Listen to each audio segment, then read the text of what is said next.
with not paying hundreds of thousands of dollars in taxes and having having just blown over or been turned into a misdemeanor charge, especially when you have other criminal activity involved. And you know what's funny? This hearing, no one denied the facts that he's guilty of this stuff, right? We all know he's guilty. The question is, I think the question at hand is, to what extent was his father aware? In a way, it's kind of like Schrodinger's cat. Either he was aware of what's going on, and he knew what his son was doing, and he was involved, or he wasn't, or maybe he was completely clueless, absent-minded, whatever, unaware of what his family was doing. But one or the other is the truth. You can't come to any other conclusion other than that. And the problem is, you were not able to determine or lift that box, the Schrodinger cat box, and determine, is the cat dead or not? Was Joe Biden truly involved or not? So Mr. Shapley, or Mr. Ziegler, throughout the investigation, what investigative steps that would have involved Joe Biden would you have liked to have pursued but were unable to?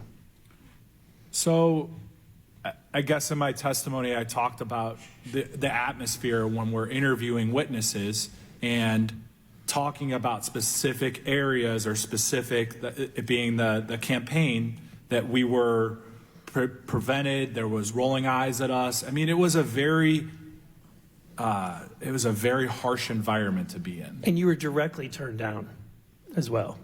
So there were situations to where I was not able to ask certain questions yet. So you weren't able to lift the box and find out what's underneath.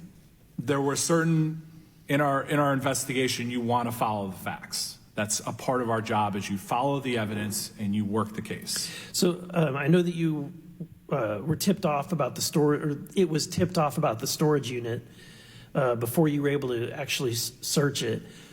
What were you, can you say what you were looking for? What evidence? Because you've built up to this point, and then now you know there's strong indication that there's something there. So I believe in Gary's testimony, there was that he moved his prior office. So he, being Hunter, moved his prior office into that storage unit.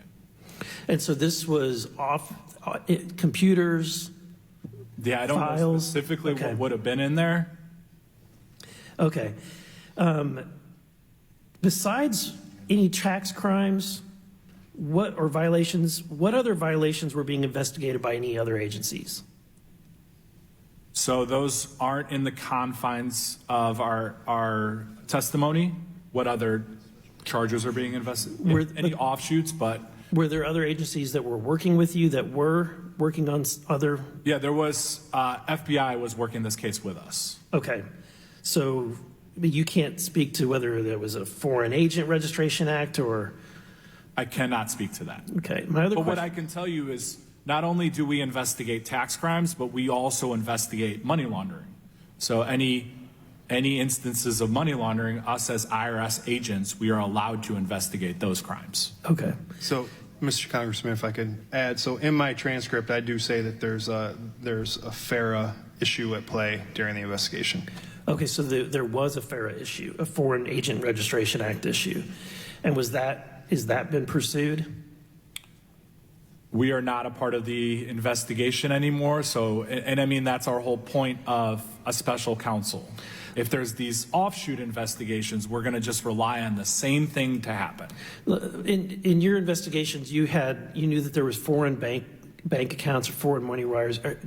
Are you aware if the Biden family has or they own foreign bank accounts, and do you have the ability to get access to those? So any records that I would have related to that, I can turn over to the House Ways and Means Committee, and then they could vote to release that. Thank you. Thank you. I yield back the remainder of my time. Were you all ever given access to the Form 1023 that alleged Joe Biden and Hunter Biden were a part of a bribery scheme with Ukraine? The reason I ask that is because that allegation is consistent. The way that the oligarch claimed he gave the Bidens the bribe is consistent with what we've seen in Romania and other countries where they set up all these shell companies and then they launder the money through the shell companies back down to different Biden family members. So I wondered if you knew about that form before it became public. So I can speak to that. So in my original transcript, I wouldn't have been able to say that I knew anything about a 1023, but I provided a supplement after I saw open source information from the former Attorney General Bill Barr that said that he saw this document and they sent it to Delaware for further investigation. And the team, as far to the best of my knowledge, never saw that document. So the team that was in charge of investigating the Biden family for tax crimes never received the FBI document that alleged Joe Biden was involved in a bribery scheme. You know, for the IRS investigators on the case, the answer is no. Is that odd? I mean, everybody knew you were investigating the Bidens for at least tax evasion. Generally speaking, if there's any types of money coming in and there's a criminal tax investigation ongoing, I don't see how that information could be withheld from the investigators. And I can tell you, and I can provide this in my testimony, but like there's things that are contained on that document that could further corroborate other information that we might be having an issue corroborating because it could be regarding a foreign official. Wow. So if we have information regarding that in a document or a witness, we can further corroborate later evidence. And like I said, if that's something that we have, we can turn that over to the House Ways and Means Committee. Thank you. Thank you. Chair recognizes Ms. Luna from Florida. Mr. Shapley, did the FBI first learn of the Delaware computer shop processing a laptop that allegedly belonged to Hunter Biden and contained evidence of potential crimes in October of 2019? Did the FBI first learn of it? Yes. I don't know if I speak about who first learned of it. Okay. The answer would be yes, but thank you. And isn't it true that the FBI verified the laptop's authenticity in November of 2019 by matching the device number against Hunter Biden's iCloud account? Yeah, I believe that's in my transcript, and that's accurate. Correct, transcript 12. The FBI analyzed the computer, correct? There was a report that the FBI CART team analysis had taken place? Can you point to just a page in my transcript so that I... Page 12. Okay, page 12. Or transcript 12. So could you repeat the question, please? Isn't it true that the FBI verified the laptop's authenticity in November of 2019 by matching the device number against Hunter Biden's iCloud account? Yes, that's correct. Okay. And they performed an FBI CART team analysis? Yes, that's yes. Mr. Ziegler, did you see this report? I don't think that I talked about that in my transcripts. Correct. I'm assuming that that was probably very frustrating, being that you were conducting an investigation.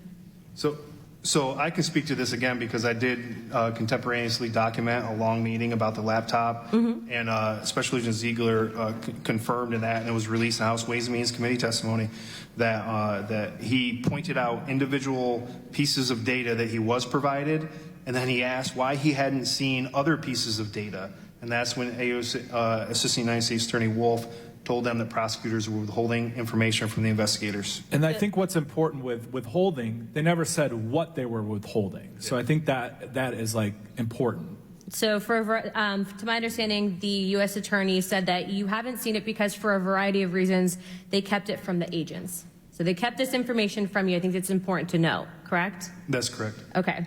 Isn't it relevant evidence for you and your team to review, Mr. Ziegler, that this type of evidence would help you to conduct your investigation? So in an everyday normal investigation, you would want to know, you're the investigators, we're the ones that are supposed to process the information and provide the relevant information to the prosecutors. So we should know absolutely everything that we're looking at because we might testify to it one day. So it's safe to say that it's not a normal practice to withhold evidence from agents reviewing a case? It's not a normal practice to withhold and not tell us what you're withholding from us. Do you know who made that decision to withhold information from the agents? That I do not know, and it's not in my transcript. Okay. Mr. Shapley, and your team are learning about the existence of this information, and you are being denied information at the same time. And this is October 2020, correct? Time frame? Yes. At that same time, did you remember Hunter Biden's laptop being discussed or rather suppressed by the media? I generally remember the discussion of the laptop. I think everybody heard about the laptop. I don't know if I knew about the media suppressing it. So I think it's important to note that the FBI learns about the laptop in 2019. That's 2019, not 2020. And in fact, the FBI authenticated the laptop in November of 2019, then takes possession of the laptop, does analysis, but these analyses and information are not provided to you guys, the IRS agents conducting the case. Mind you, the folks running the nuts and bolts of the criminal tax fraud case. They're learning about all this information and yet at the same time being denied access to it. Meanwhile, the media is actively working to suppress that. And at the same time, 51 national security officials sign on to a letter saying that the FBI, of which the FBI has authenticated, saying that it is Russian disinformation. This is, mind you, Joe Biden's son, which I think it's important to note that many of my colleagues try to make this about race and saying that there's a two-tier justice system for black and brown people, and yet we are investigating, according to their terms, a man of white privilege who is being aided and abetted by this administration and being criminally covered for by the Department of Justice, and yet somehow that's not supposed to be a topic of discussion. I have 41 seconds left. Would you guys like to say anything for the record so the American people can know what's really happening in this country? So I do have something. So there's two things. I believe that AUSA Leslie Wolf and U.S. Attorney David Weiss would say phenomenal things about my work, and I know they have said that. They have said that we did a great job in this investigation. I want to make that clear to everyone that this isn't, we're not disgruntled, we're not out here to get people. We're here for accountability and that we learn from this. That's the most important part of why we're here. Well, you are doing great, and I know that you are not conservative. I know you're not a Republican, but I will say this. Thank you for at least bringing faith back to some part of the IRS so that people understand that just because your last name is Biden does not mean that you're held above the law. So thank you. Chairman, I yield my time. The gentlelady yields back, and that concludes our questions. Again, I want to thank you all for being here. I'm going to yield to the much improved ranking member, Ms. Ocasio-Cortez from New York, for closing statement. I'll take the gold star. Thank you, Chairman. Yeah. And I'd like to thank our witnesses here today. Once again, we acknowledge fully that this is not easy and that your respect, your service and your public service here is respected and acknowledged and valued. So thank you. Thank you for your testimony. I think it is important for us to, summarize much of what we heard and saw today. And overall, what this matter is about. A U.S. attorney, handpicked by Attorney General Barr, has for 4 years investigated, together with a dozen agents and at least 4 prosecutors from his office and the tax division of the Department of Justice, the son of President Biden.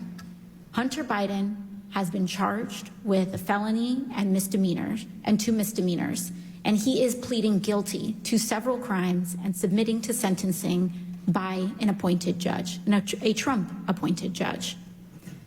However, we are also seeing today is an effort to find some issue with this prosecution, this existing prosecution. This is a person who has admitted to crimes, and finding evidence of political interference, a very serious charge.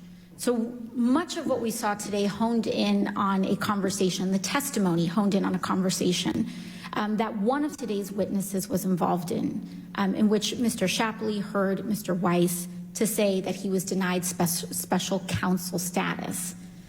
That account had been contradicted by the U.S. Attorney Weiss, who has reiterated several times that he had full authority to bring any charges in any district and had received assurances from the Department of Justice that if he needed special attorney status, not counsel, but rather attorney status to bring those charges, it would be granted.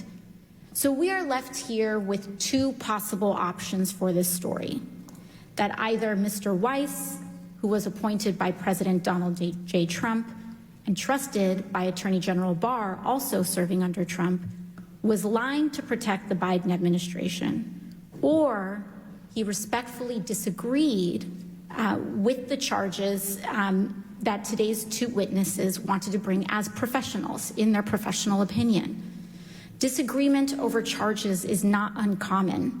The IRS Criminal Tax Counsel attorneys have disagreed in charging decisions, as we heard here today, 90% of the time. And in this particular case, reviewing attorneys at IRS and the tax division raised issues with the proposed charges.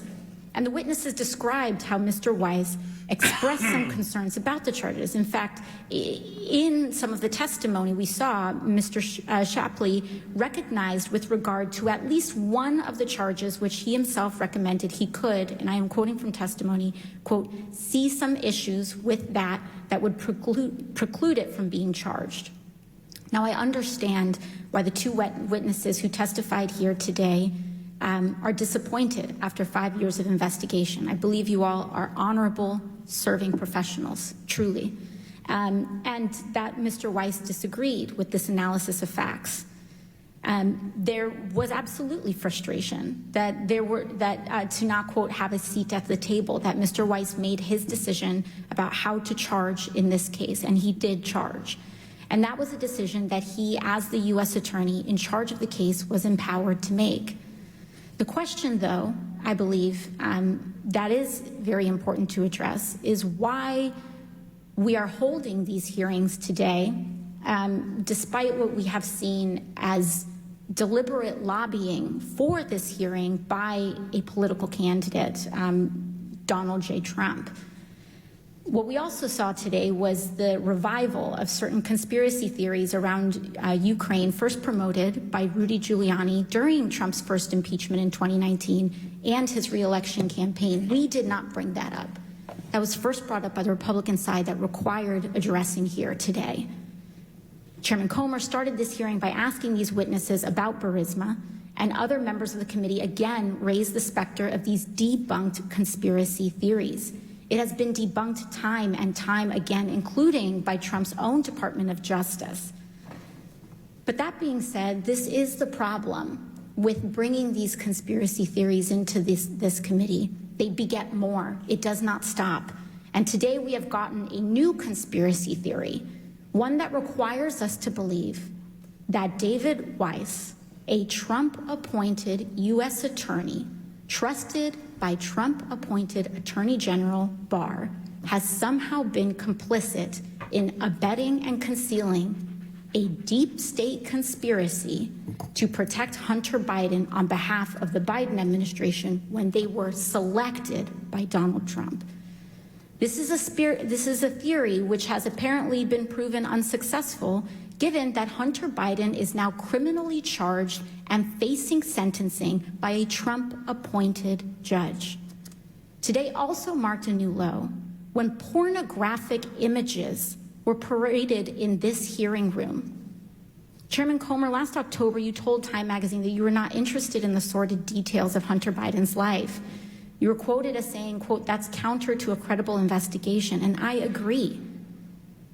Sadly, that is a reflection of how low some individuals here have been willing to go in their efforts to attack the president and his family. And frankly, I don't care who you are in this country. No one deserves that. It is abuse. It is abusive. If Republicans truly want to get to the fact here, and they want to understand why Mr. Weiss decided to charge Hunter Biden the way he did, let's hear from Mr. Weiss.